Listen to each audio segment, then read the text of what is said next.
Paz e bem, bom dia a você que nos acompanha pela TV Tribuna SBT, o nosso programa Encontro de Fé no Convento. É uma alegria imensa poder contar com a sua participação e audiência. E hoje nós vamos conhecer a história de Santo Antônio, ver as celebrações aqui no Convento da Penha e na Basílica de Santo Antônio em Vitória. E ainda a Festa Nacional de São José de Anchieta em Anchieta. E também a reflexão do Evangelho do 11º domingo do Tempo Comum. Roda a vinheta.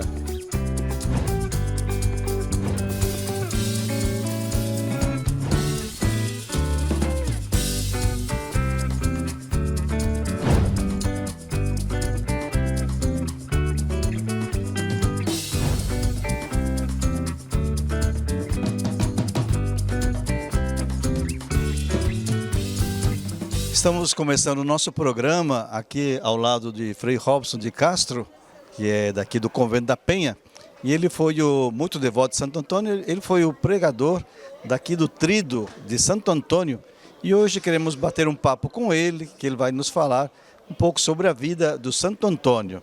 Frei Robson, bem-vindo ao nosso programa Encontro de Fé no Convento, né? Uma alegria tê-lo aqui conosco. Qual a importância de Santo Antônio, né? Um santo tão popular, né? Assim, tão famoso no Brasil? Qual a importância desse santo para nós brasileiros, sobretudo? Nós que fomos colonizados pelos portugueses, e eles trouxeram não só a língua, a culinária, os seus costumes, mas também a religiosidade. E dentro dessa religiosidade eles nos trouxeram a devoção a Santo Antônio, que, como nós sabemos, não é da cidade de Pádua, na Itália, mas nasceu na cidade de Lisboa. Então nós fomos assim agraciados com a colonização, que não só nos ajudaram na nossa cultura, mas também na nossa fé. E Santo Antônio sempre esteve presente durante toda a colonização brasileira dada pelos portugueses. E ele está presente em diversas formas, não só em nomes de paróquias, de basílicas, mas também em nomes de municípios, nomes de ruas, de logradouros. Então, a importância dele dentro da cultura brasileira. E dentro dessa religiosidade popular, ele é conhecido também como santo casamenteiro. Você poderia contar um pouco como é essa história? Por que ele é o santo casamenteiro? Isso aconteceu um fato, isso já na Itália, onde um senhor feudal, as pessoas que viviam dentro daquele espaço de território que pertencia a ele, ele dizia com quem as jovens moças podiam casar com determinados rapazes. Então, eram sempre casamentos assim arranjados, forçados, aonde ele, até o nome dele é interessante, que é Ezerlino, ele era tido como uma pessoa má, de má fama, de malfeitoria. E aí Santo Antônio foi se hospedar-se justamente naquela região, ficou sabendo, e com toda a sua coragem e sua fé foi conversar com ele dizendo que ele não poderia fazer aquilo, porque o matrimônio parte a partir do desejo, da vontade de Deus, de permitir que os casais venham a se encontrar. E a partir deste encontro se dá o casamento, e dentro da nossa igreja é um sacramento. É interessante que ele desafiou a Santo Antônio dizendo que se ele não voltasse atrás naquilo que ele estava ali falando, ele pediria que os seus guardas, que seriam algozes, iriam matar Santo Antônio. E aí Santo Antônio, sempre com uma palavra sábia, disse para ele: você pode mandar até os seus guardas virem como algozes de mim, mas saiba que quando você morrer e estiver diante de Deus, esses seus guardas não poderão lhe proteger. É interessantíssimo isso, porque Santo Antônio sempre coloca a Deus à frente como protetor de todas as coisas. Por isso que ele é reconhecido como santo casamenteiro, porque a partir daquele momento, diante desse desafio que lhe foi feito, da demonstração de fé, esse malfeitor, Ezerlino, ele permitiu que os casais pudessem se escolher livremente com quem as moças, os rapazes haveriam de se casar. É interessante essa história e, claro, que é muito importante esta popularidade, né, de Santo Antônio, mas não é só isso. Ele tem também diríamos assim, um conhecimento da teologia, tanto é que ele foi chamado por São Francisco de meu bispo, não é sempre? Então, assim, era um homem muito bem preparado, né? E é chamado doutor da igreja. Segundo as fontes franciscanas, os biógrafos franciscanos, ele era uma pessoa douta, como o Frei Jorge falou, e ele tinha um profundo conhecimento das Sagradas Escrituras de tal maneira que, se nós perdêssemos todas as Sagradas Escrituras e tivéssemos em poder recolhidos os seus sermões, todas as citações das Sagradas Escrituras nós encontraríamos nos seus sermões. Então, isso revela que ele era um profundo amante da Palavra de Deus. Ele lia, meditava, estudava e depois, como disse o Frei Jorge, ele foi o primeiro professor da nossa ordem. Então, era um homem que realmente vivia a partir da Palavra de Deus. Hoje em dia, né, qual a importância de Santo Antônio, né, para nós que somos devotos dele? Né? Eu acho que ele nos dá um exemplo de amor à Palavra de Deus, onde ele lia e meditava constantemente, diariamente. Nós sabemos que na ladainha dele tem uma das invocações é íntimo e amigo do menino Deus. Nós sabemos daquele episódio, daquela cena em que um benfeitor dele, um conhecido, o acolhe em sua casa para passar a noite, e esse benfeitor vê pela fresta da porta embaixo e pelo buraquinho da porta, vê uma luz toda diferente, toda especial, que não era uma luz de uma vela. E ele fica curioso e vai olhar pelo buraquinho ali daquela fechadura e consegue ver, contemplar o menino Jesus sobre as Sagradas Escrituras, levando a sua mãozinha sobre o rosto de Santo Antônio. Então, isso demonstra todo o amor que Santo Antônio tinha pela Palavra de Deus. Depois, um segundo aspecto é o profundo amor e devoção que Santo Antônio também tinha pela Sagrada Eucaristia. A presença real de Jesus ali, vivo e ressuscitado no nosso meio. Temos também aquela passagem em que na França houve aquele desafio de uma pessoa que não acreditava na presença real e desafiou a Santo Antônio, junto ao seu burrinho, seu jumentinho, a deixar 3 dias o animal sem alimentação e Santo Antônio trouxesse Jesus presente no ostentório e um feno. Quem que o animal ali se dirigiria?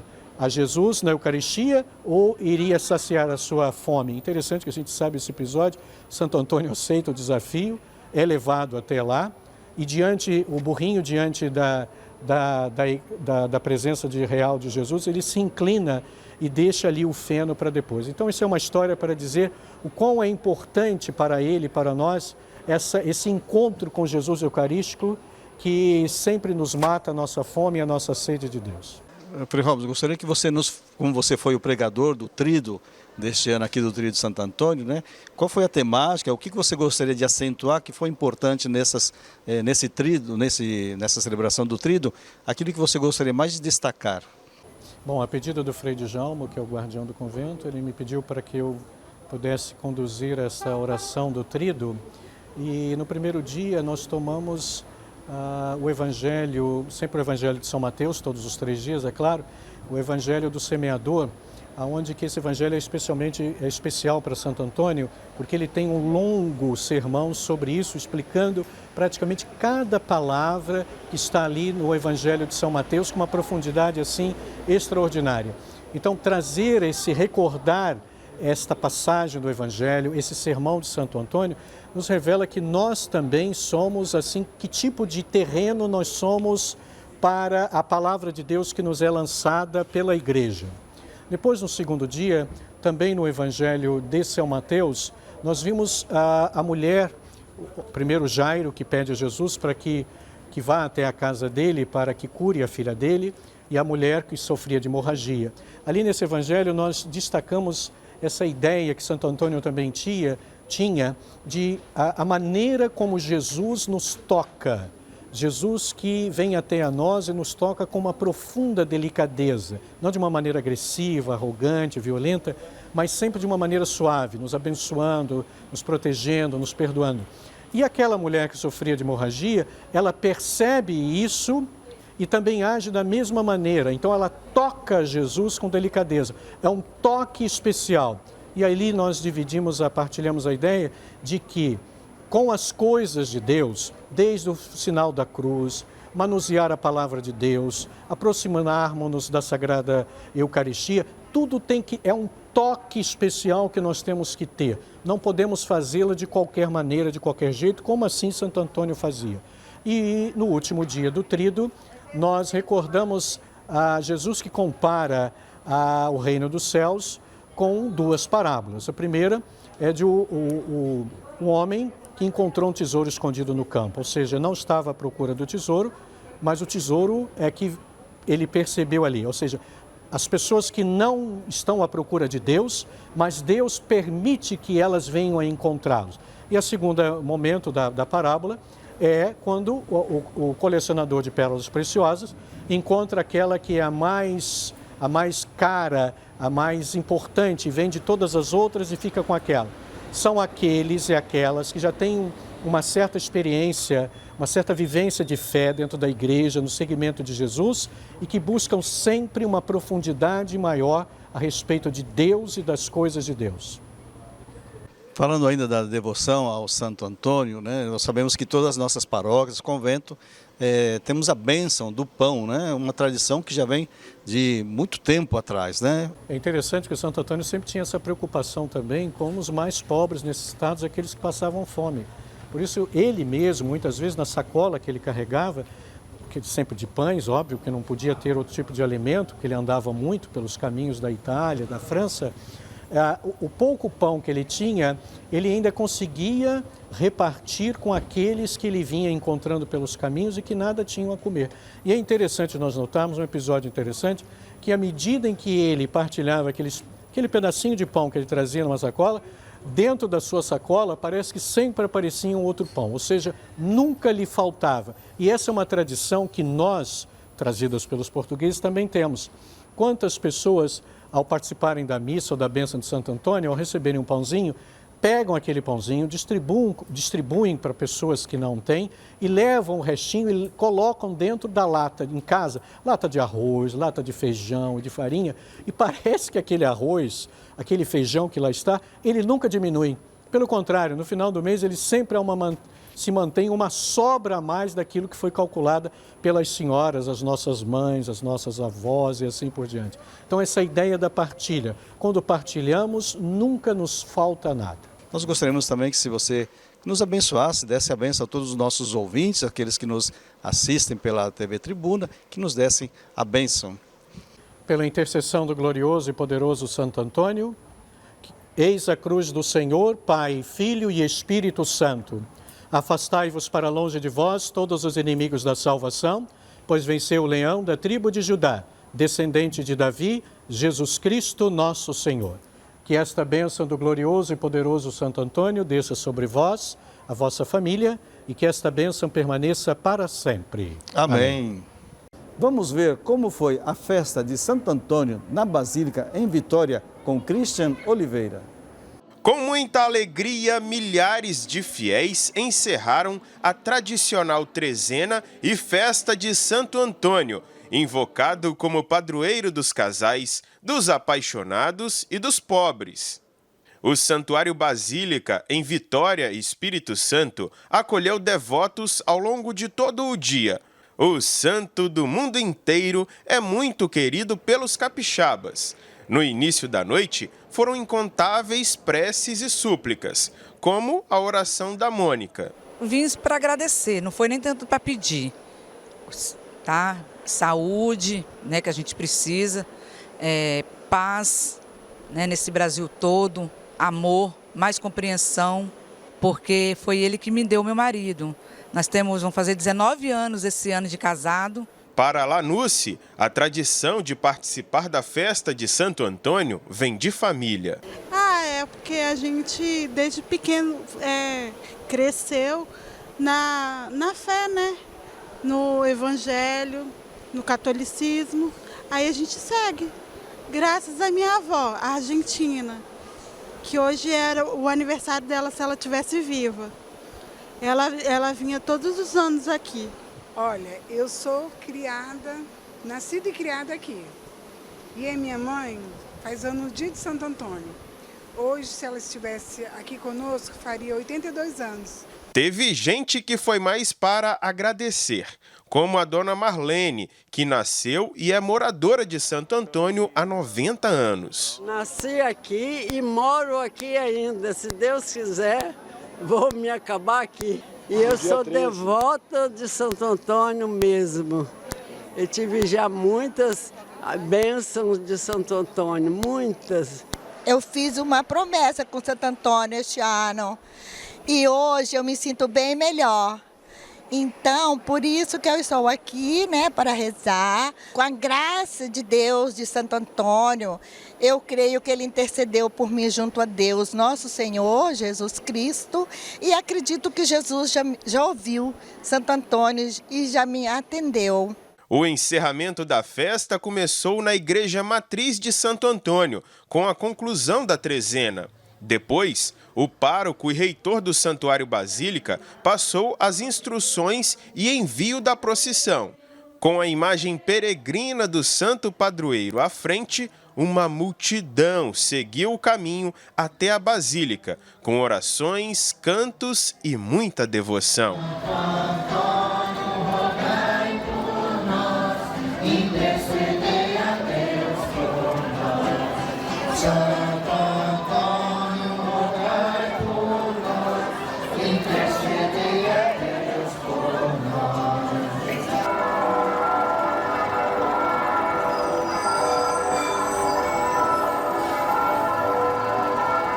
Na chegada, mais louvores ao santo. Alegria estampada na devoção que começa desde cedo, né, Mateus? Porque eu sou devota dele desde pequeno. Eu sempre gostei do estilo dele, como ele trata as crianças. Aí eu comecei a ser devota dele. E desde pequeno, como ele falou, ele já vem vestido de Santo Antônio e continua, né? Espero que ele continue por muitos anos. Viva Santo Antônio! Viva! Viva Santo Antônio! A Basílica ficou pequena para acolher tanta gente. A Santa Missa foi presidida pelo Bispo Auxiliar de Vitória, Dom Anderson Franklin, e concelebrada pelos religiosos pavonianos e padres da Arquidiocese. Na homilia, Dom Anderson destacou o que mais chama a atenção na imagem de Santo Antônio. O que vemos quando encontramos a imagem de Santo Antônio e nos captura o olhar é o menino Deus, que ele acolheu no coração como um bom perfume e soube espalhá-lo em todos os momentos de sua vida. Por isso Antônio hoje carrega o menino Jesus nos braços, porque ele viveu uma experiência profunda de intimidade com Deus, deixando-se formar como o homem que foi, testemunha de Cristo, vigoroso no anúncio, numa palavra fecunda, mas também no testemunho da caridade. Irmãos, deixemos-nos tocar por Deus, deixemos que a palavra de Deus nos alcance onde nós estamos.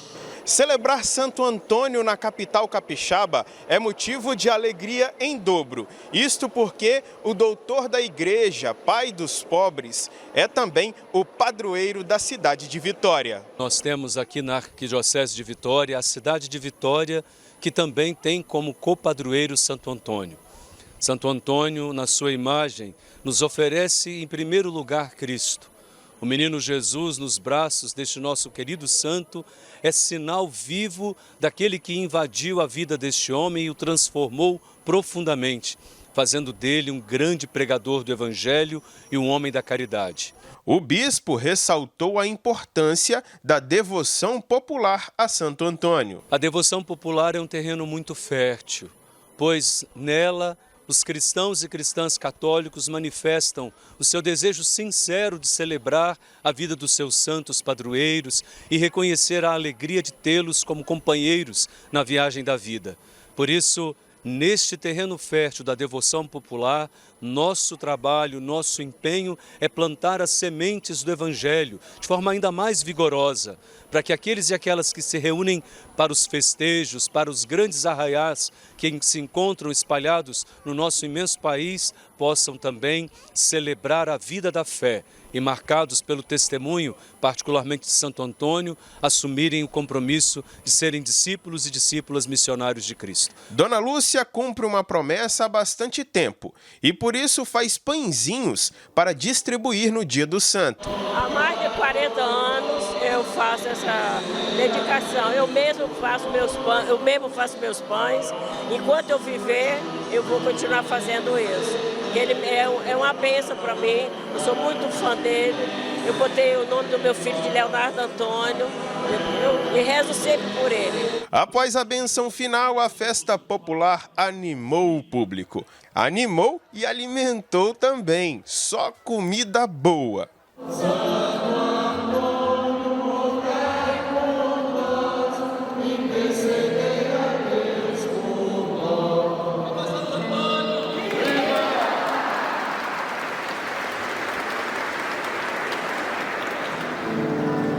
Nós vamos para um rápido intervalo e voltamos já. Eleve seu conceito de viver. Venha conhecer Sky Garden Residência, seu novo refúgio de conforto, convívio e bem-estar em Itaparica. Moderno, tecnológico e sustentável. O Sky Garden tem opções de 2 e 3 quartos e lazer em 2 pavimentos, próximo de tudo. E o melhor, fica na quadra do mar. Conheça o stand e veja o decorado em realidade virtual. A definição de bem-estar e qualidade de vida foram atualizadas. Sky Garden Residência é da Javé Construtora.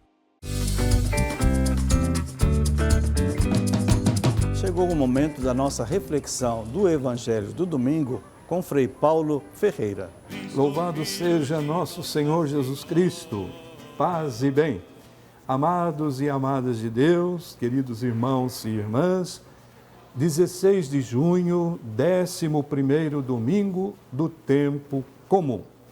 Hoje, então, ocorre o Evangelho de nosso Senhor Jesus Cristo, segundo Marcos, capítulo 4, versículos 26 a 34. Irmãos e irmãs, um breve comentário, né? Então, Jesus ensina por meio de parábolas a respeito do reino de Deus, do reinado do Pai. Aliás, elemento-chave da pregação de Jesus. Ele, então, descreve o reino com imagens diversas. O texto de hoje apresenta, como ouvimos bem, 2 parábolas. A da semente que cresce por si e a do grão de mostarda. Bem, Jesus quer falar da vitalidade do reino, que tem força em si mesmo e, encontrando então terreno fértil, ou seja, ambiente, um bom ambiente, cresce e produz muitos frutos. Ele aqui está se referindo aos crentes que lhe dão ouvidos, de coração receptivo e que praticam o que ele diz, todo ouvidos ao que ele diz. A outra parábola destaca o contraste entre a pequenez da semente e a grandeza da planta. Ou seja, o reino não é ostensivo, simples de tudo, aos olhos do mundo, evidentemente, mas abrangente, capaz de abrigar a todos. O reino de Deus é para todos.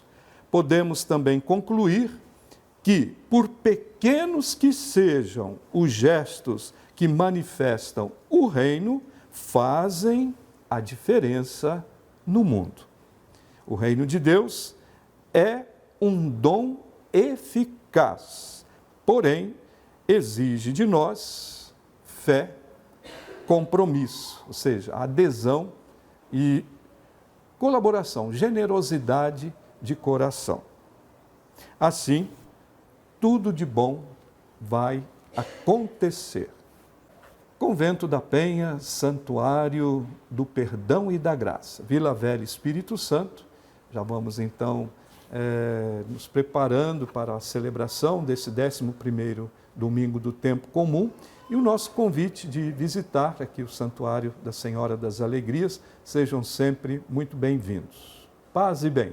E agora vamos ver como foi a Festa Nacional de São José de Anchieta com Christian Oliveira.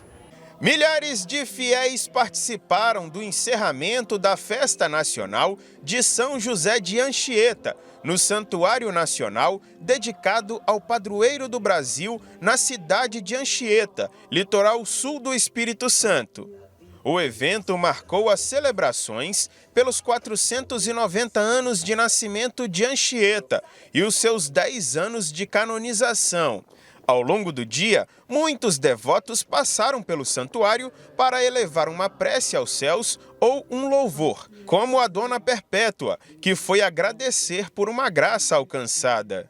E a gente sempre precisava de um milagre, e eu alcancei um milagre aqui, com ele. Eu cantava no coral e eu tinha muito problema de voz, e um dia eu perdi a minha voz. E eu não conseguia cantar, e o nosso maestro é uma pessoa muito exigente. Aí eu cheguei o padre José de Anchieta e falei, olha só, eu preciso cantar e o senhor tem que abrir a minha garganta para eu poder cantar.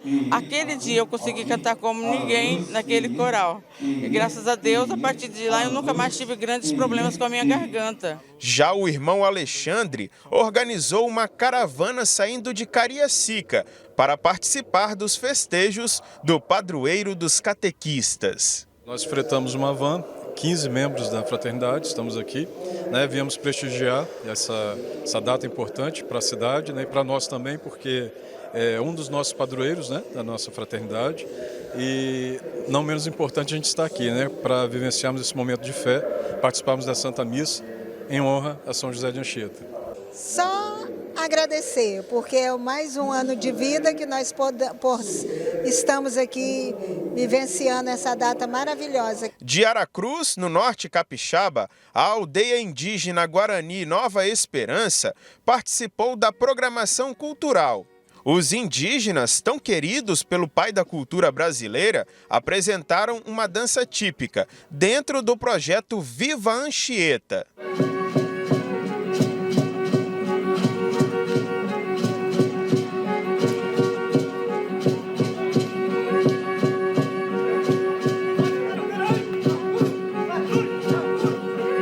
Uma questão histórica, de muito tempo de luta, e de resistência, esse evento, essa figura, do Padre Anchieta é um símbolo de resistência, dos povos indígenas aqui no estado, e que de alguma forma isso ajudou a construir, a história e a luta, e hoje está sendo prestigiado, toda essa caminhada dos povos indígenas. Então hoje os povos indígenas Guarani principalmente ainda permanecem no lugar onde sempre foram deles, permanecendo a luta, a convivência, cultivando a cultura. No fim da tarde, cerca de 5.000 pessoas lotaram o adro do Santuário Nacional para a missa de encerramento. A celebração, marcada pela devoção, emoção e incontáveis homenagens, foi presidida pelo primeiro vice-presidente da Conferência Nacional dos Bispos do Brasil, a CNBB, e arcebispo de Goiânia, Dom João Justino de Medeiros, e concelebrada pelo reitor do santuário, o padre Álvaro Negromonte, outros padres jesuítas e franciscanos, além de presbíteros da Arquidiocese de Vitória. Dom João Justino destacou a atuação do então padre José de Anchieta e a sua importância para a igreja no Brasil. A história da igreja no Brasil não pode ser contada sem referirmos-nos a José de Anchieta. A história deste, como dizia há pouco, chamado apóstolo do Brasil, sobretudo é encantador pensar que ele aqui viveu no século XVI, na segunda metade do século XVI, com os recursos muito aquém daquilo que nós temos hoje, e fez tanto. Lembremos-nos, por exemplo, de que ele visitou as comunidades e fundou comunidades ao longo da costa brasileira, de Recife até o sul do Brasil. Como provincial, durante 10 anos, visitou todas as comunidades e teria visitado todos os anos todas as comunidades. E caminhando a pé, tantas vezes, noutras por barco, mas fez um trabalho maravilhoso de missionário, não só porque saiu das Ilhas Tenerife, na Espanha, e veio para cá, mas porque aqui não ficou acomodado, parado, Se tornou um grande missionário aqui nas terras do Brasil, com um ardor de evangelizador de fato, ímpar. A festa nacional do apóstolo e padroeiro do Brasil, como a própria obra do santo, unificou celebrações litúrgicas com apresentações culturais e históricas, evidenciando São José de Anchieta como o peregrino da esperança. O que esse menino, aos 19 anos, abraçou nos exercícios espirituais que ele fez, no retiro que ele fez, que o fez sair da sua terra, deixar a sua família e viver entre os indígenas aqui no Brasil. Então, movido por uma esperança, não é? Então, ele ao mesmo tempo, ele não veio para viver num lugar, eu diria, numa única casa aqui no Brasil, né? Mas ele andou todo esse litoral brasileiro, ele conheceu, ele se envolveu com essa cultura, sempre movido pela esperança de um mundo novo. Então, Anchieta é um homem tanto do novo mundo, como chamava-se naquela época, um mundo onde há verdade, onde há justiça, um mundo onde há respeito às diferenças, um mundo onde há acolhida. Então, por isso o tema da festa esse ano, ele tem tudo, né, de proximidade já ao que nós estamos vivendo, esse tempo do jubileu. Então, Anchieta também nos ajudou muito a rezar, né, já que é o ano da oração de preparação para o jubileu, ele também nos ajudou muito. E experimento assim que a novena foi de grande profundidade, tanto para a paróquia quanto para todas aquelas pessoas que nos ouviram e viram em outras partes, onde nós pudemos falar.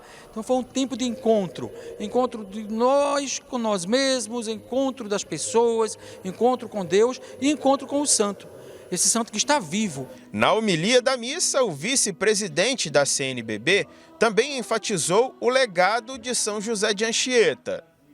Ele trabalhou pela paz e pela unidade. São José de Anchieta ocupou-se de uma tarefa muito especial no processo da evangelização, a catequese. Sabia ele que a fé vem pelos ouvidos e logo é necessário haver quem prega, quem ensina, quem educa na fé.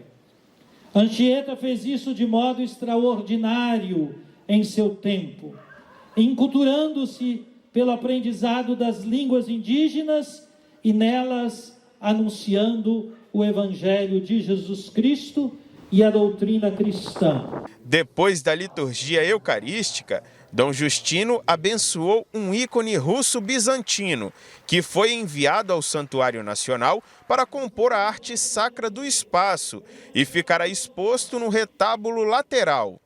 Por fim, a bênção final foi concedida com a relíquia do santo. O reitor também fez um convite. Meus irmãos brasileiros e brasileiras, venham conhecer o Santuário Nacional. Aqui é um lugar de paz, de tranquilidade, de esperança, é lugar de encontro. Então, quem ainda não teve a oportunidade de conhecer o apóstolo do Brasil de perto, conhecer seus textos, o lugar onde ele viveu, não deixe essa vida passar sem conhecer aqui, Anchieta, no estado do Espírito Santo. E que Deus vos abençoe e vos conceda sempre tempos felizes.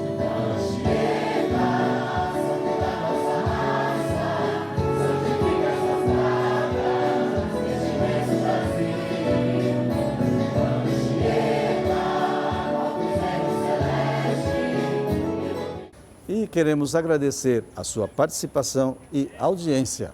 E no próximo sábado estamos de volta com a Santa Missa, transmitida ao vivo às 7 horas da manhã. E no domingo, às 10 horas da manhã, o programa Encontro de Fé no Convento, pela TV Tribuna SBT. Conto com você. E viva Santo Antônio! Viva São José de Anchieta!